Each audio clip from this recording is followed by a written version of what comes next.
Welcome to Better Business Results. My name's John Whitt, and I'm your host.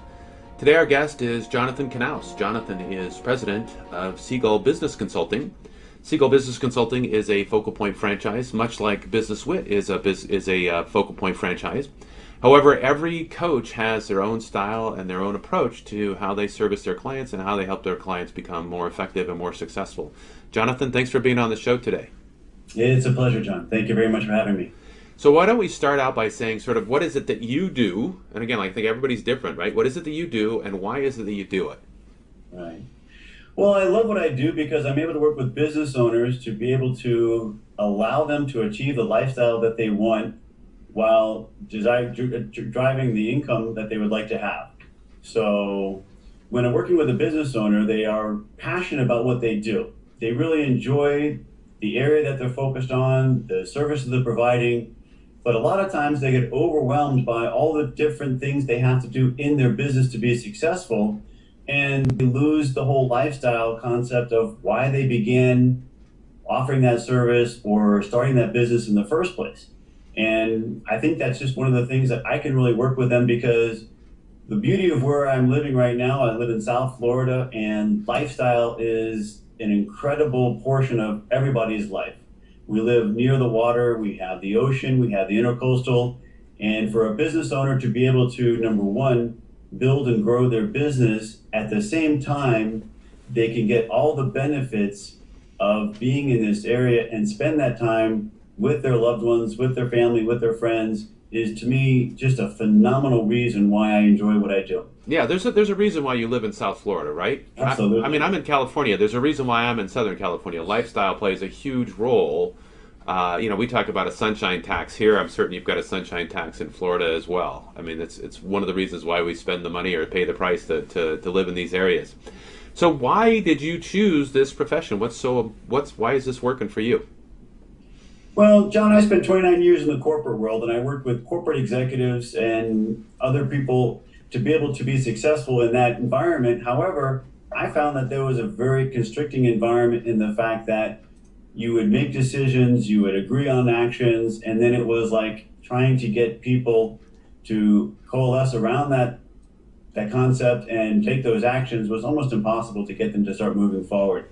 So why I like working with small business owners is that, number one, you can give them the tools, the techniques, the knowledge that they need to be successful in the business. And number two, you can work with them very closely that they put those actions into play in their business almost immediately, that allows them to become successful, as opposed to, like I say, in the corporate world, you have to go through levels and levels of hierarchy to get permissions and approvals to be able to do things. Meanwhile, working with business owners here, you can see the impact almost immediately. So at the end of the day, why is this important to you? So it's important to me because, number one, I take a lot of pride in the work that I do, and I really enjoy working with the business owners. And for me, again, I want to be able to, number one, create my own lifestyle where I'm able to generate some income for me. And I want to be able to work with business owners so that they are able to achieve a lifestyle that they want. And in my core, I really believe that we have to be able to make a difference in people's lives. We have to be able to work with them so that they're becoming all that they can be, and that they are really achieving what they want to achieve in their lives. Well, I love this. I mean, the ability to make a contribution, to provide service, to make a difference to others. Now, you're taking your career, your 29 years, your corporate, your training, et cetera, and you're making a contribution, a super high value contribution to your clients and services. And I appreciate the fact that that's ultimately what it is that drives your business and why you're actually in this business. So share a little bit about who most benefits from your products and services. Well, John, I've focused on service professionals. So that's going to be physicians, veterinarians, lawyers, other professionals that are working in a business. They've spent many hours of their lives to become the best that they can possibly become in their chosen professions. However, they really need to have someone like a business coach come in and work with them so that they can focus on those areas of their business that drive the highest value for them, and literally become more efficient and find the time in their business so they can do the things that they want to do. So take an attorney, for example, right? They're extremely competent from a legal standpoint, right? You're not coaching them on that, are you?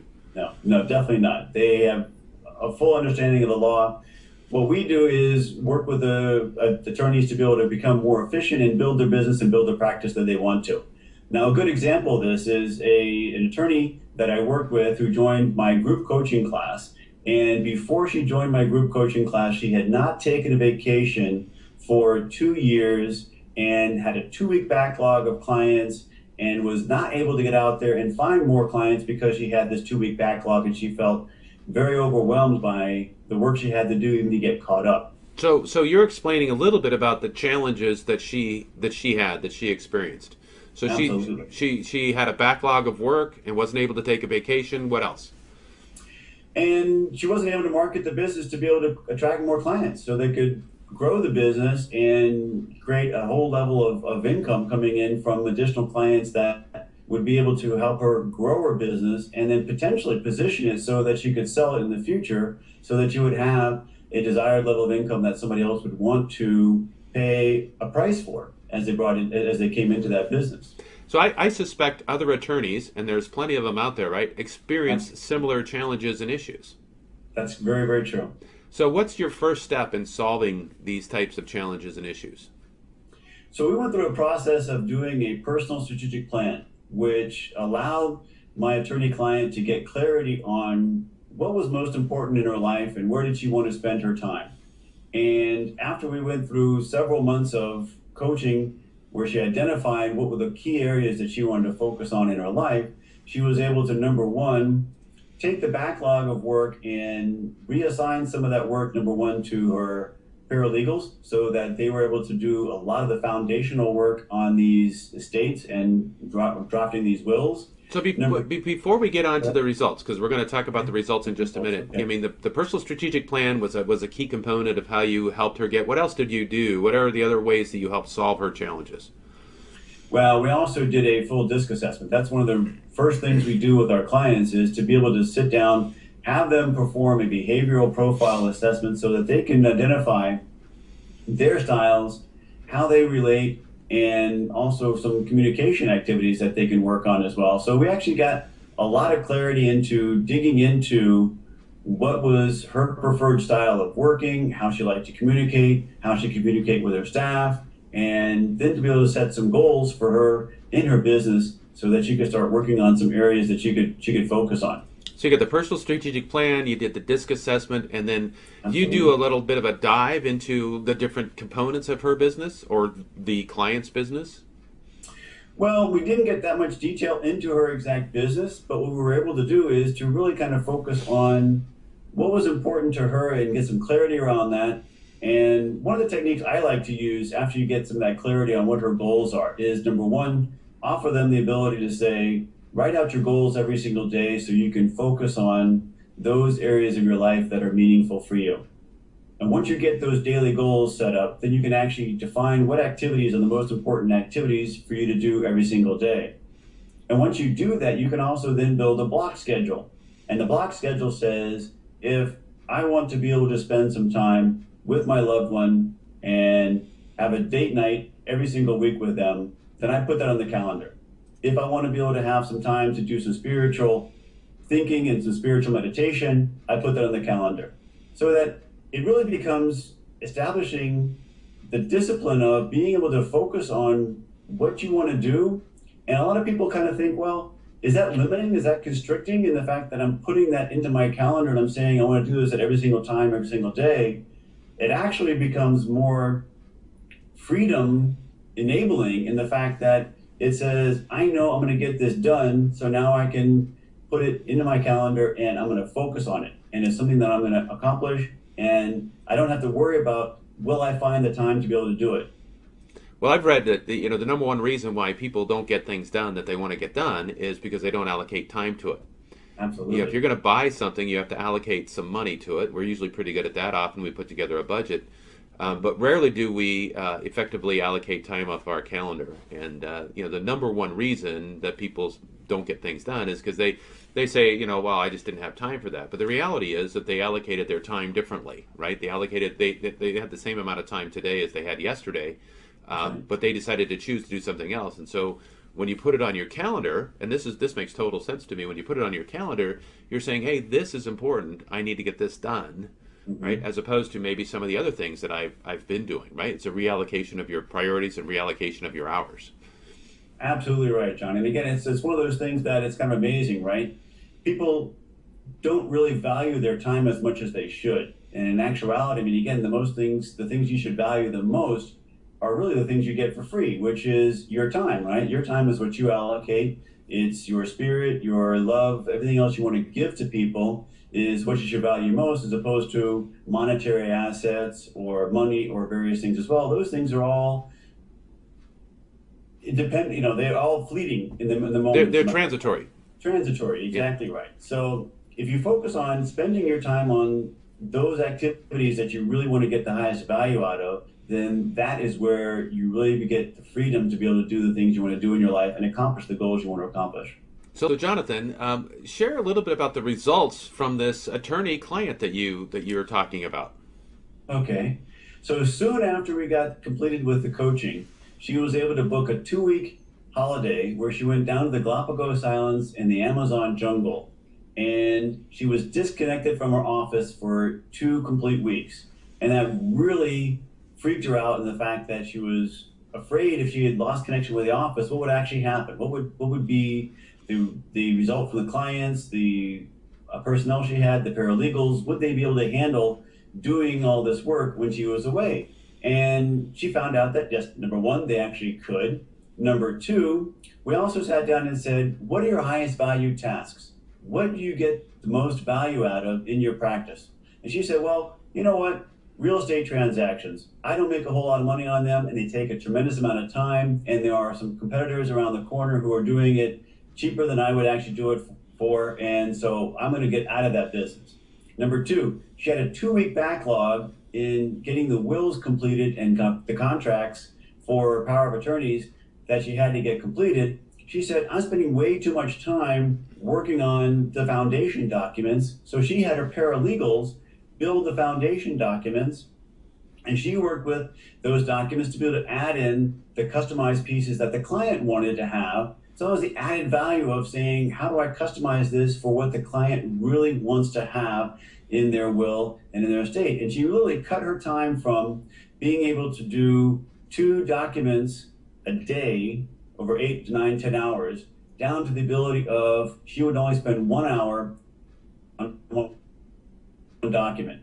So literally she was able to decrease the amount of time that she was spending on a document from about 4 hours down to 1. So she's got a 300 or 400% improvement in efficiency there. Absolutely. And so what does that do to her hourly rate? I mean, she's able to get a lot more done in less time. It does 2 things. Number one, it allows her to do more in less time. And number two, it allows her to say she can bring on more clients, because in the past, she only had a limited capacity of work that she could do. Now she's able to say, well, let me go out there and network and start marketing my services so I can bring in more clients and generate more revenue in my business. Yeah, her hourly rate has doubled, maybe even tripled, right? Because she's able to get the work done in 1 quarter or 1/3 the time, and now she has time to go out and do some business development activity. Absolutely. Well, that's pretty exciting. And so the return on investment for her, this was you said this was actually a group coaching session, right? There's a group coaching session, which I offer is $200 a month for 4 months, and you cover off 8 sessions. And by the time we got done, I'm sure that her return on investment of that initial fee was almost immeasurable. It's crazy. It's crazy, exactly. Number one, it was she actually freed up more time to be able to take vacations and actually spend time now with her husband and her dogs. Number two, she's actually being able to attract more clients. And number three, she got into the whole mindset of, hey, let me think about what I want to do 3 to 5 years from now. Maybe I'll bring in an associate attorney, have them work with me, and then I'll be able to cash out in, say, 3 to 5 years and enjoy the retirement that I want. As opposed to when I met her, she was really overwhelmed by all the work she had to do in her business and not enjoying it at all. That is an amazing return on investment. I mean, that's a pretty small investment for that type of a return. That's correct. So just take the attorney that you're talking about. You know, she came to meet and spend some time with you, the first session and stuff. What are the kinds of surprises that she got? What are the kind of experiences that she got right away? Obviously, the revenue and all that other stuff didn't happen immediately. You know, John, I think the most amazing thing was some of the aha moments that she had when we dug into the whole concept that Brian Tracy has, which is determine what your hourly rate should be and where you want it to get, where you want to get it to be. And then look at all the tasks that you're currently doing. And if some of those tasks could be outsourced or delegated to somebody else because you can have somebody do it and pay them a lower hourly rate, then spend your time on those activities that will generate your hourly rate. And like I say, the aha moment for her was just amazing that all of a sudden she thought, wow, this is a new way of looking at my business, and a complete surprise that in the past she had been focusing on, oh, I've got 5 wills laying on my desk that I need to get drafted and get completed. And she would go home every single night thinking, I've got all this work that's still on my desk to get done. And now she looks at it completely different and says, I can actually have a clean desk. I know my work is done, and now I can start going out there and attracting new clients. So, surprise aha moment for her. So, what was her feeling? How do you think she felt based on that? It was amazing. I mean, she felt tremendous amounts of relief. She felt peace of mind. She felt that she was now in control of her business as opposed to her business controlling her. It was, I think, for her, just one of these wonderful surprise moments to say, I can think about my business in a different way and accomplish even more results than I had accomplished in the past. And that happens almost immediately. That happens with the first session, right? Now, again, we're not going to make more money on the first session, but the ability and understanding and the aha moment that says, hey, life's different, it's going to be different, I'm going to get different results, that happens right away. That's a real big surprise. Absolutely. Yeah, the first 2 modules we talked about was number 1, know thyself, get a deeper understanding of who you are and your strengths and weaknesses.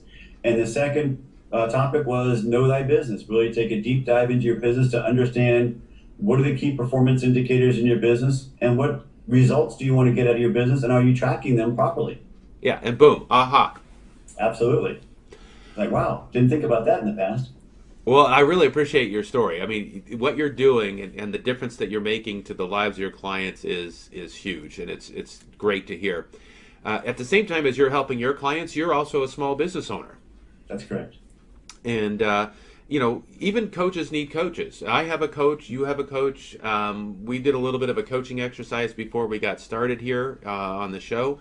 And I thought I'd share a little bit about the concept we were talking about. And when you're a coach, one of the things you have to do is you have to ask hard questions. You have to ask challenging questions. And for a lot of people, and this is true in other industries too, in other businesses, like if you're an attorney or if you're a doctor, I mean, you have to learn how to ask these good questions.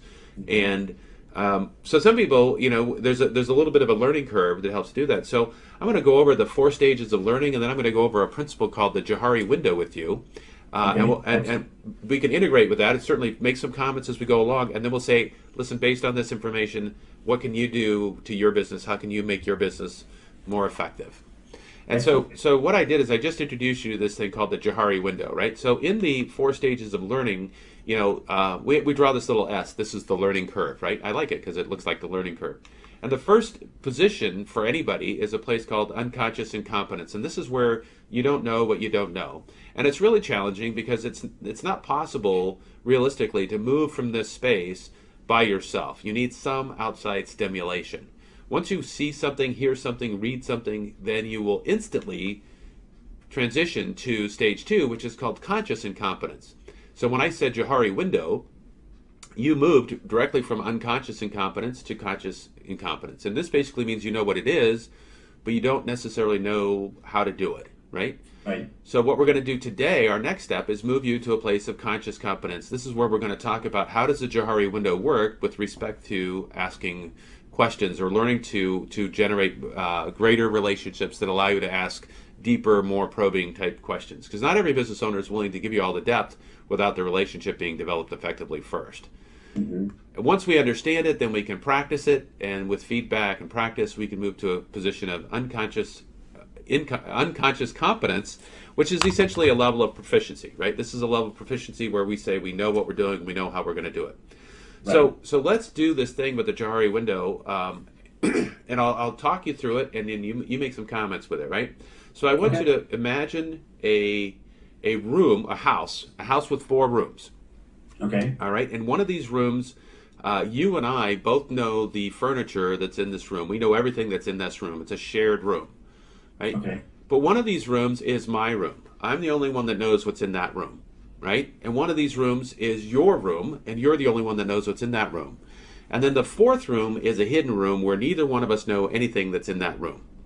All right. All right, and so the thing we want to do to build relationships, that shared room where you and I both know that, we can, if we populate that room, we grow the relationship. We know more about each other, right? Sure. Now, Okay. the thing I like about the Johari window is that you could take stuff from your room, things that you know about yourself, and move them by telling somebody else, right? Those things, move those into the shared room. Now they both know those things, right?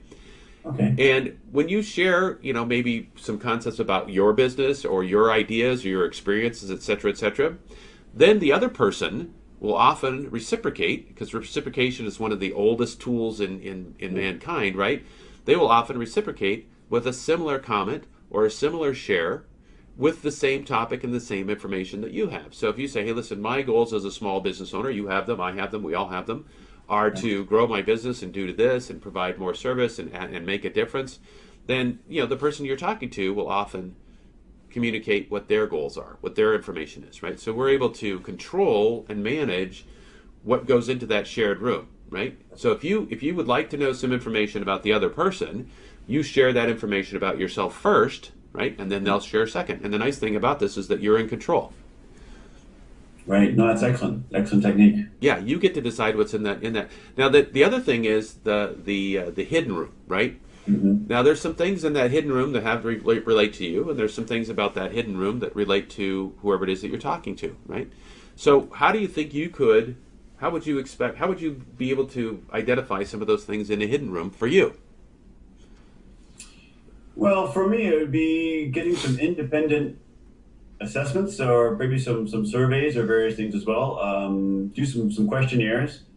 A lot of times, people don't have the time. I certainly have this weakness as well, where I don't take the time to really kind of stop and reassess and make an understanding of what is really the most important things in my life.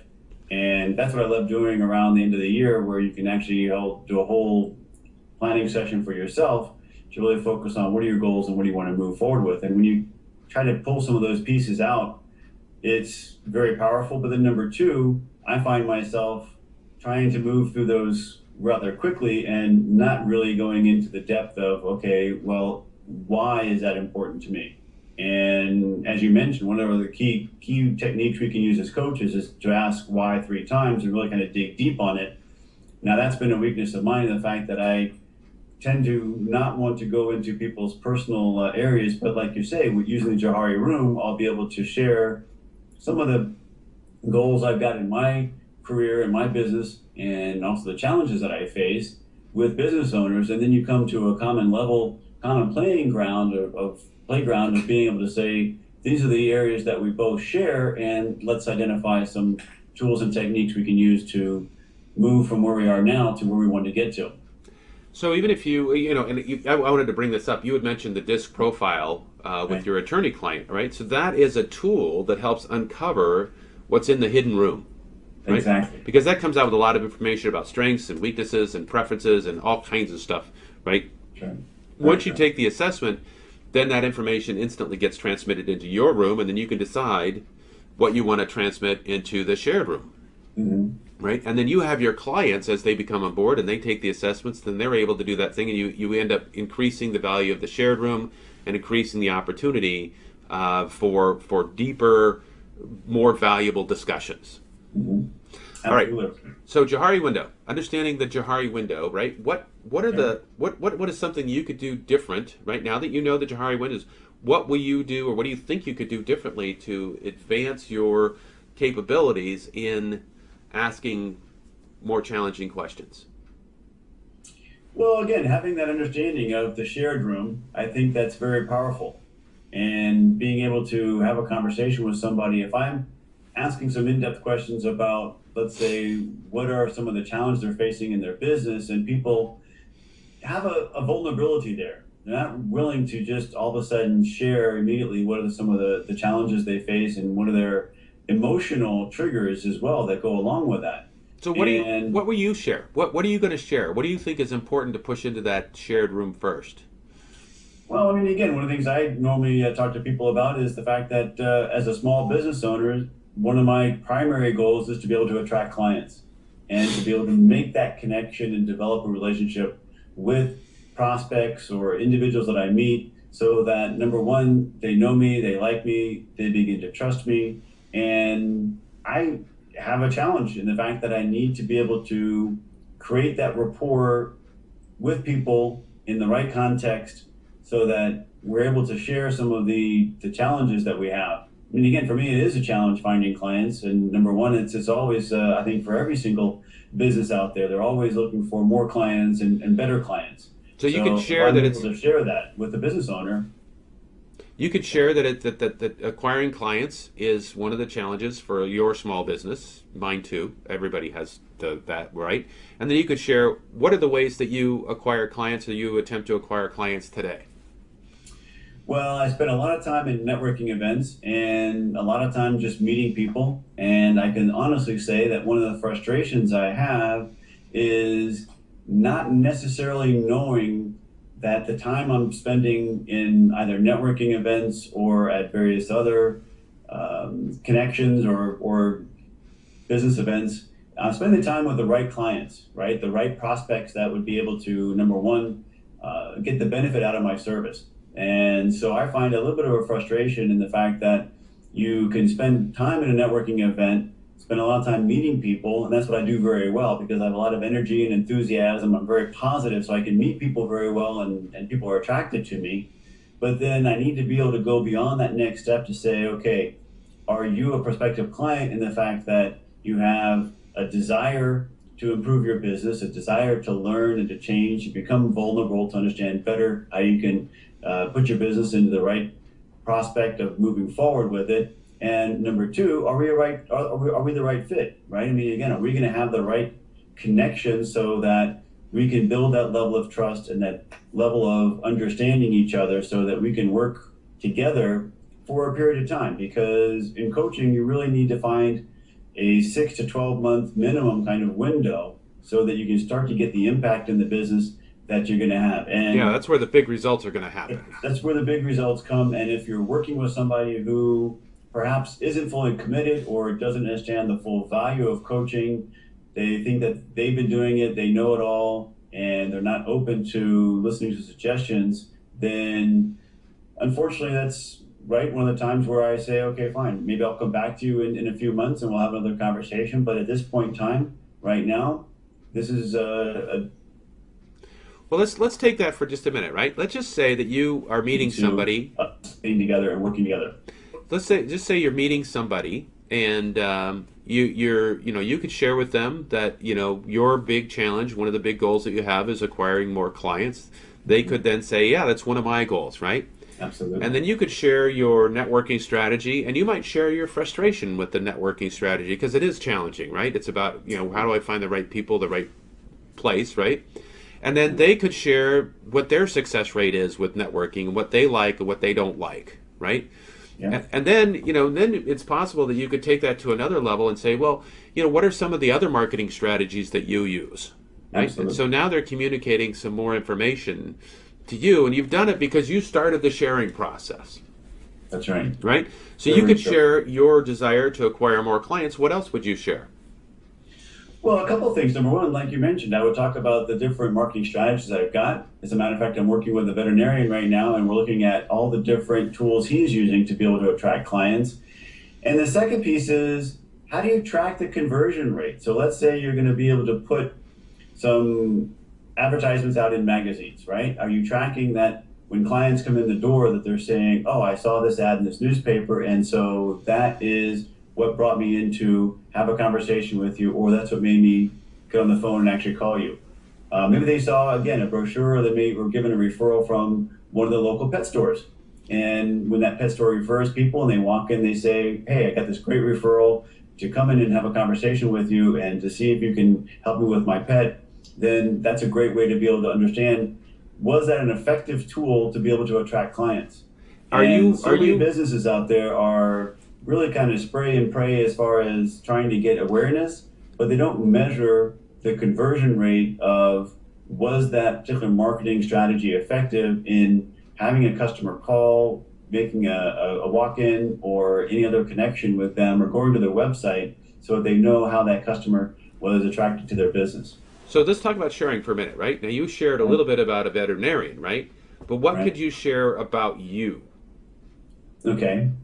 Well, for me, I mean, again, what I've been doing is using several different chamber organizations to be able to market. And I've also been doing some speaking engagements, which for me has been effective in getting my name out there, but I really want to be able to focus more on that going forward. So when I talked about what has been effective for me in my business and what some of my frustrations are, I can certainly share the fact that, number one, yeah, you spend some time at networking events and you might find some clients, but you may not. At the same point in time, again, when you are offering speaking engagements, it's really tough to be able to get people to commit the time to come out and listen to you unless they know who you are and they feel that they're going to get tremendous value out of joining you for that hour when you give a speech. Well, I think you're right. I think when you talked about conversion rates, I'm going to go back to that for just a minute. I mean, you could talk about how you're tracking conversion. You could talk about how you're tracking conversion rates, right? And that way, it would encourage the other person to talk about how they're tracking or not tracking, right? Exactly. In which way you have an opportunity to share a little bit more and to ask deeper questions. So based on the Johari window, right? Based on this thing that we've talked about, what are the three things that you're going to start doing differently? Well, number one, in the past, I've been a little bit reluctant somewhat to share some of my own frustrations or challenges that I've got in my own business with some of my clients, right? Because you don't necessarily want to show some signs of weakness. However, if you're asking a client or a prospect to be vulnerable, it's great to be able to show your own vulnerability, and that kind of creates that rapport. And I like the idea of bringing something from my room, which is in there, out into the shared room. Number two, I really want to start using the DISC assessments and offering that again as at least an initial step for opening up some of the items that are in that hidden room. So when clients are not necessarily aware of, like you say, unconscious incompetence, they're not aware of some of the constraints that they have in their own personalities, their own way of communicating, that is limiting their ability to be successful. If we can get some of those on the table and have a conversation about it, that's so much more effective to be able to open up the conversation with them. Number three, I believe that just being able to get the clients and prospects to follow a series of questions that I would be able to ask that would lead them into a deeper understanding of, number one, where they are in their own room, and then where some shared commonalities are between us would be very valuable. So, like I say, repeating, number one, me opening up a little more. Number two, digging into some of those hidden attributes by using assessments and other things. And then finally, using questions that are really directed towards understanding more about the client's business themselves. So you probably need to take a little bit of time and say, hey, listen, what are the key things that I want to share? Right? Because we know that the person we're sharing with is going to come back with something similar, right? So if you want to know information about marketing, you talk about marketing. If you want to know about sales, you talk about sales. You want to talk about efficiency, you talk about efficiency. You could figure that out right now. You could actually creatively come up with a plan that says, I'm going to share these things so that I get information from the person I'm talking to about the same things. Right. All right. Sure. Well, Jonathan, I really appreciate your taking the time to go through this exercise with us. I mean, this is really all about, this is how we're helping business owners literally around the world. I just got a testimonial from a client, not even a client, it's just somebody that watches the videos in Indonesia. Wow. And he made a comment that it already made a difference in his business just by watching the videos, by watching the process that we just went through. So I really appreciate your sharing your time and energy in that activity. I think it's really valuable, and I think we have the ability, again, to make a difference. And because we have the internet, it's around the world. Before we leave, let's talk about, what, in your career, 29, 30 years, focal point, the whole 9 years, what are the top insights? What would you share with the audience? What are the things that are most important? Well, for me, most important again is the ability to really get clarity on what you want to accomplish. And again, it's great to have some fluffy kind of ideas. I want to be successful. I want to do this. I want to travel the world. But unless you can break that down into some concrete actions and concrete steps that you can take, you're not going to get there. So that's doing the hard work, doing Clarity. the day-to-day operations that you get rocking and rolling to be able to get your business going. Having the meetings, tracking the conversion rates, tracking whatever is important to you in your business to move that forward. And it's interesting you mentioned the fact that a client or prospect, I guess, from Indonesia picked up on the videos, because my background is I spent 20 years living and working in Russia, and one of my goals is to be able to move from just being locally based here in South Florida, which is paradise. I love it here, as a matter of fact, to be able to serve clients around the world, because I do have friends and colleagues and people that are based in Russia, based in London, based in South America, almost anywhere where I've been able to have a connection with people to be able to perhaps follow up with them as well on their success and potentially work with them in any capacity. Yeah, providing international services. Absolutely. Indeed. All right. And so what other insights? I think you said goal setting, gaining clarity. What else? Gaining clarity. I think, again, the final piece that is using the tools that we have, John. I mean, again, it's amazing how many different tools that we have as business coaches that allow us to work with our clients to help them become more effective. And sometimes, right, the cobbler is, his children have no shoes. We seem to forget all these tools we have. So for me, I really like the Johari window. Thank you for sharing that with me. That's something that I believe I had heard about in the past but had forgotten. But I will now use that again with my clients to be able to get a better connection with them and build a relationship with them that allows us to be vulnerable and to bring things out of the shared room that we didn't have in the past, and to kind of go back into our portfolio of tools and techniques and just review them to make sure that we've got a full handle on all the capabilities we have as coaches. Jonathan, thank you so much for your time and energy. Explain, help me understand, what was the value, what was your experience like to be on the show? And it's challenging because it's a remote activity, right? But we did we had a conversation last week, and you really helped us out with the testing. And then we did our questionnaire earlier today, and then actually be on the show. Share a little bit about that experience. No, John, it was a phenomenal experience, and I think you're really onto something here. And the fact that for coaches to have the ability to create something which allows us to put that on the internet, have people view it, like you say, from around the world, 24/7, 365, means that I don't have to be physically in front of a prospect to be able to share my energy, my enthusiasm, my knowledge, my experience, and my skills.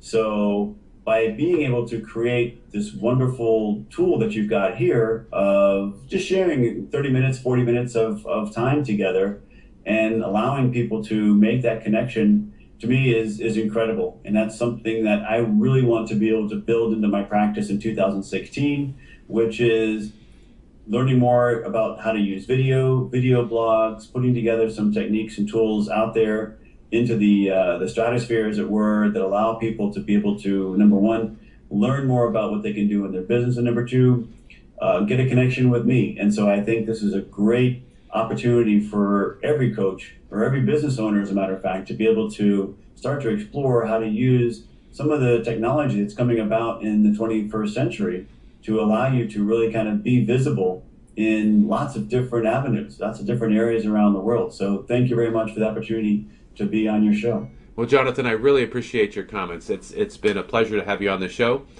That's it for today, guys. Tune in next week for another episode of Better Business Results. Click on the link below and register to be a guest on one of our next shows. Your video results will be amazing.